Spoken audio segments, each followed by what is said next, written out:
Prove the following inequality. Alright, so here are some hints before we start the proof. Separate the inequality first and study what each part is saying. Next is try as much as possible to express most, if not all terms, using only one of the other terms. And third, go back to the conceptual definitions whenever necessary. So with that said, let's begin the proof in the next page. Alright, so here is the inequality that we want to prove. First and foremost, what we want to observe is that meron siyang dalawang parts. So una is this part, which says na the marginal CDF of x at small x plus the marginal CDF of y at small y minus 1 is less than or equal to the joint CDF of xy at small xy. And also, we have this bit that says na the joint CDF of xy at small xy is less than or equal to the square root of the product of the marginal CDF of x at small x and the marginal CDF of y at small y. So una, tingnan muna natin tong part na to ng inequality. So let's try to isolate that. That's just the marginal CDF of x at x plus the marginal CDF of y at small y minus 1 is less than or equal to the joint CDF of xy at small x small y. So first, let's try to think of saan ba to equivalent. Ang pwede kong isipin dito, pwede kong i-transpose tong part na to sa kabilang side. So if I do that, magiging joint CDF of xy at small xy minus marginal CDF of x at small x plus marginal CDF of y at small y plus 1. So gusto ko munang tignan na anong meron to. Looking at that expression, I'll see na the joint CDF of xy at small xy minus the marginal CDF of x at small x minus marginal CDF of y at small y plus 1 is simply 1. So gusto ko ngayon i-express yung marginal CDF of x at small x and yung marginal CDF of y at small y and even yung 1 in terms of the joint CDF. But remember, yung marginal, that is just the limit as y approaches infinity of the joint CDF.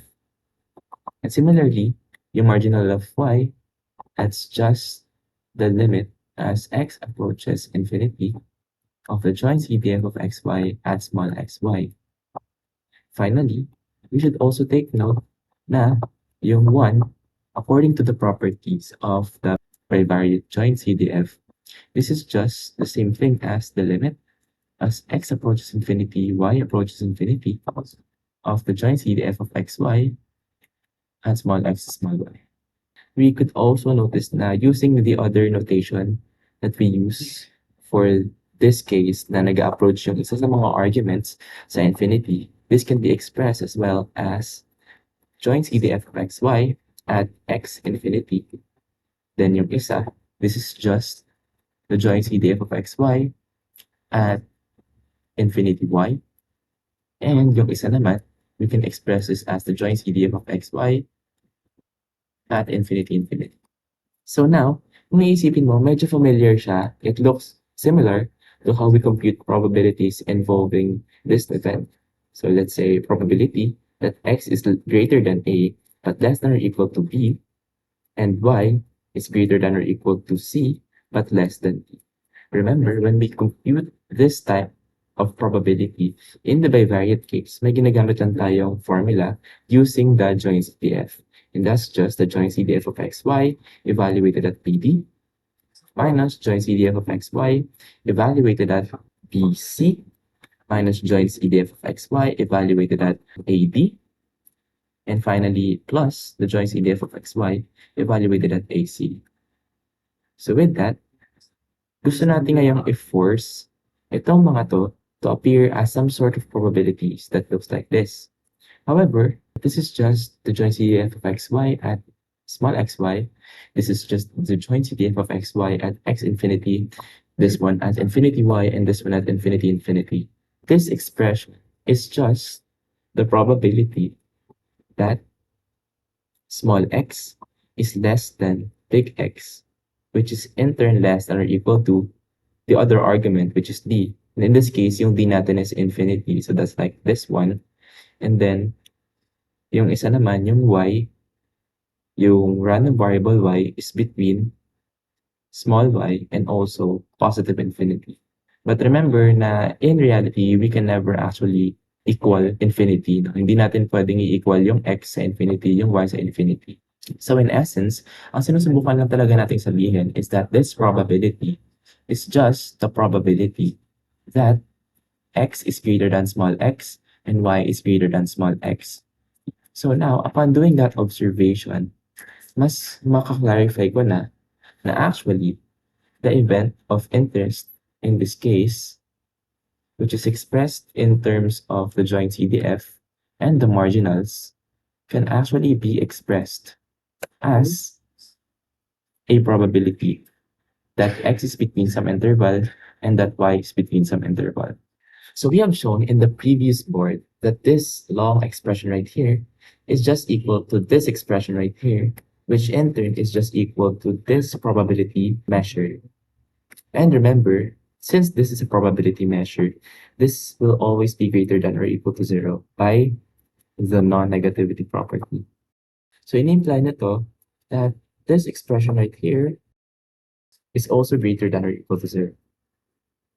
And now, transposing this side to this side of the inequality, I get the desired result for the first part of the proof. So therefore, I get the joint CDF of xy at small x small y is just greater than or equal to the marginal CDF of x at small x plus the marginal CDF of y at small y minus 1. Now, we want to show that this inequality also holds for any values xy or for any point xy in the two-dimensional real coordinate space and for any general joint CDF of xy. Sige. So from this one, ang una ko maiisip, saan mo nagaling tong square root?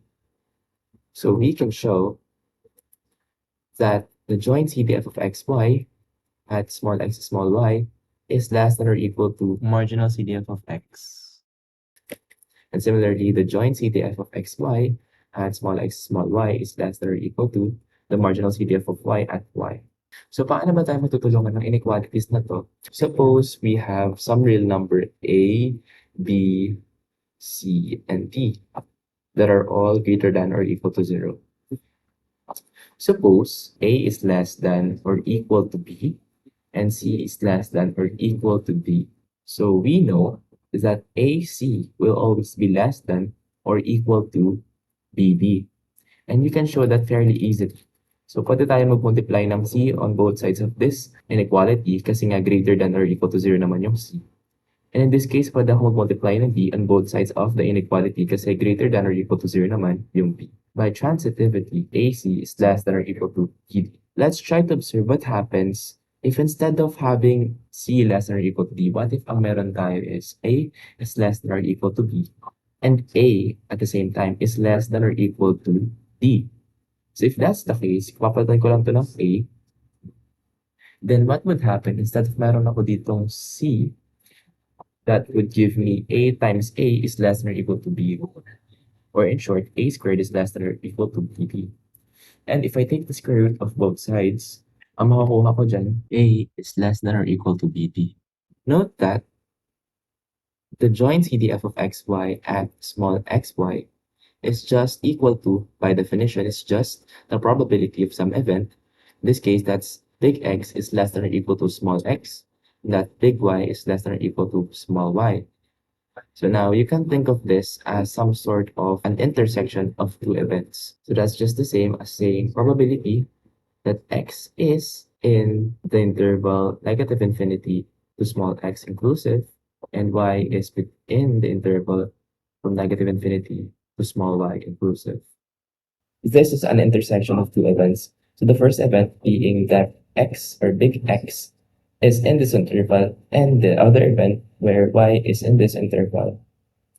So now consider the marginal CDF of x at small x. So note that the marginal CDF is also a CDF, and in this case it's the CDF of the random variable x.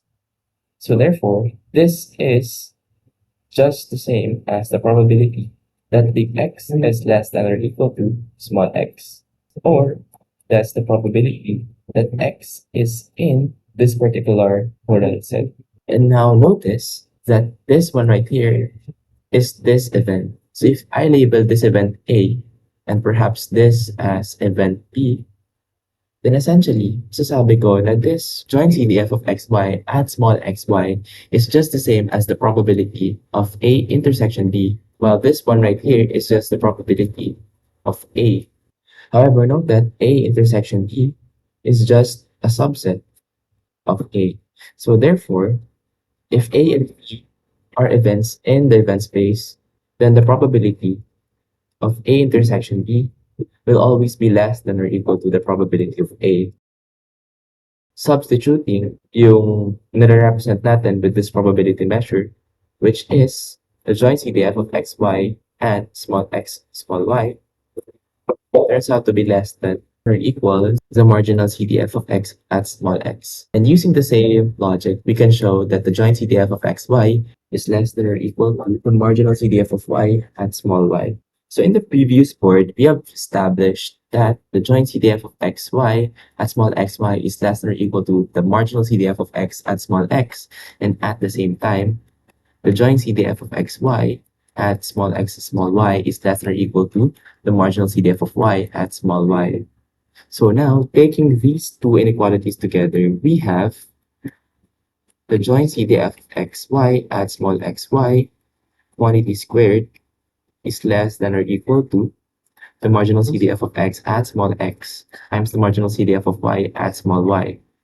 And now, taking the square root of both sides, we get that the square root of the square of the joint CDF of xy at small xy is less than or equal to the square root of the product of the marginal CDF of x at small x and the marginal CDF of y at small y. And remember that the square root of the square of any real number is just the absolute value of that real number. But in this case, that real number is the joint CDF of xy at small x, small y. However, by the non-negativity property of the CDF, remember that this one right here is always greater than or equal to 0. And therefore, pwede na nating i-drop tong absolute value symbol. So what that means for us is that the joint CDF of xy at small x, small y is indeed less than or equal to the square root of the product of the marginal CDF of x at small x and the marginal CDF of y at small y. So combining this result with what we have shown in the previous board, our proof is done.